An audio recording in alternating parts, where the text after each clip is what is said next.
Good evening and namaste everyone. I'd like to start with a famous quote from one of the most inspirational and influential men in history, the honorific Mahatma Gandhi. You must not lose faith in humanity. Humanity is like an ocean. If a few drops of the ocean are dirty, the ocean does not become dirty. This quote really depicts Gandhi's fight for civil rights and freedom for all people. He described a society like this as Ramarajya, meaning rule of Ram. The word is a concept of ideal state and denotes the well-being of humanity.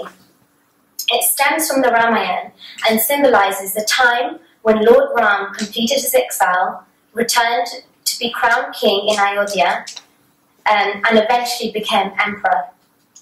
He rules with happiness, peace, prosperity, and justice. This period is known as Ramarajya.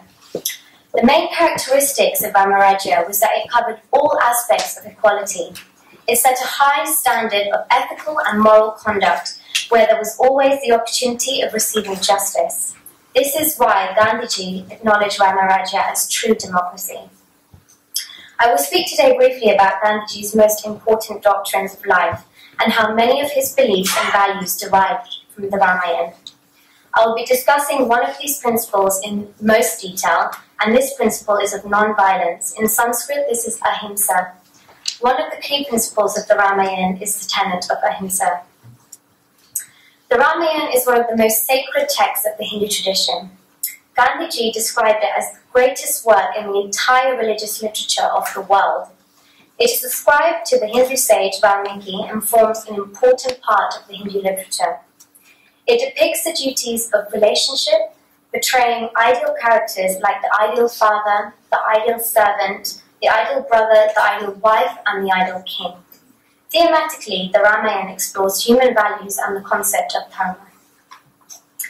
Truth, non-violence, vegetarianism, being a brahmachari, simplicity, and faith were 6 principles that Gandhiji held dearly. Gandhiji preached and lived his teachings through India's independence struggle. His teachings were based on love, non-violence, peace, forgiveness, simplicity, and satisfaction. The principle which guided all his thoughts and activities in completing unity and integrity of body, mind, and soul in the individual human being. He believed that body should be controlled by the mind and mind by the soul. He attached to physical health and well-being as much importance as to plain and logical thinking.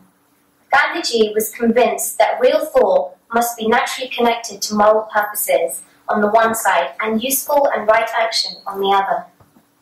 It has been claimed that the greatest achievement of Gandhiji was the spiritualization of politics. He believed that spirituality should accompany every thought and action that we undertake. These beliefs derived from the Bhagavad Gita, which constituted Gandhiji's daily prayers. Another of Gandhiji's principles was that all social actions should be governed by the same simple set of moral values, of which the main elements are selfishness, non-attachment, non-violence, and active service. Faith in God is, according to Gandhiji, the foundation of all moral values. He never defined God and was prepared to allow every person to have his own idea of God.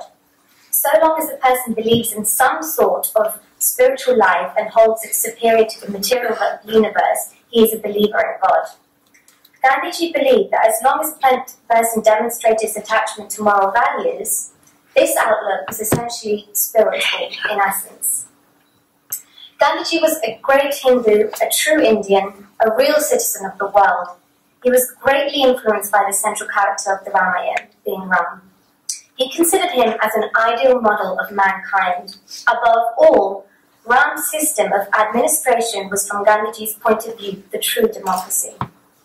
Ram was endowed with the attributes of Brahman. He was the ideal king, self-disciplined, obedient, dutiful, dignified, a man of word, law-abiding, and fair. The last word that Gandhiji spoke when he was assassinated were "O Ram," demonstrating how his heart was in permanent abode of Ram. One of the key principles of the Ramayan is the tenet of ahimsa. Ahimsa in its literal sense means to to cause no injury and to do no harm. Ahimsa is also referred to as non-violence, which is a cardinal virtue that promoted by Gandhiji. He exceptionally led India to become the first country to gain independence through not having gone to war. Ahimsa is a multidimensional concept inspired by the premise that all living beings have the spark of divine spiritual energy. To hurt another being is to hurt oneself. As a fundamental method of achieving his goals, Gandhiji advocated non-violence by applying it to all spheres of life, particularly to politics. His non-violent resistance movement, Satyagraha, had an immense impact on India, impressed public opinion in Western countries, and influenced the leaders of various civil and political rights movements, such as Martin Luther King Jr. Gandhiji's deliberation was that ahimsa precludes not only the act of inflicting physical injury, but also mental states like evil thoughts and hatred, unkind behavior such as harsh words, dishonesty and lying, all of which he saw as manifestations of violence incompatible with ahimsa. The Ramayan beckons us to practice non-violence for our civilized existence. It portrays the magnificence of morality. Gandhiji wanted to spiritualize politics, and in so doing, he was merely rehearsing the ancient Indian dream which is found in the Ramayan. I believe that the influence of Gandhi in the future will depend more and more on the realization that these fundamental principles constitute the core of his teachings, and that all his actions were merely illustrations of their application. He considered his life as a series of experiments with truth.